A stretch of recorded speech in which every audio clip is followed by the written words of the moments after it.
কাতারের সালোয়ার রোডের গ্র্যান্ড মলে আনুষ্ঠানিক যাত্রা শুরু করল কাতারের শীর্ষ রেমিটেন্স প্রেরণকারী প্রতিষ্ঠান আল জামান এক্সচেঞ্জের ১৫তম শাখা।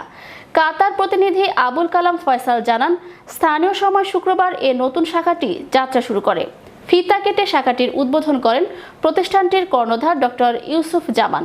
এ সময় উপস্থিত ছিলেন প্রতিষ্ঠানের চেয়ারম্যান সালে জামান, এমডি আবদুল্লাহ জামান, আল জামান এক্সচেঞ্জের জিএম আনোয়ার শাহাদাত, অপারেশন ম্যানেজার জুবায়ের আব্দুর রহমান, ফরেক্স ম্যানেজার আদর্শ শ্রীনিবাস, অ্যাকাউন্ট ম্যানেজার সন্তোষ, বিজনেস ম্যানেজার মোসলেম উদ্দিন সহ কোম্পানির কর্মকর্তাবৃন্দ।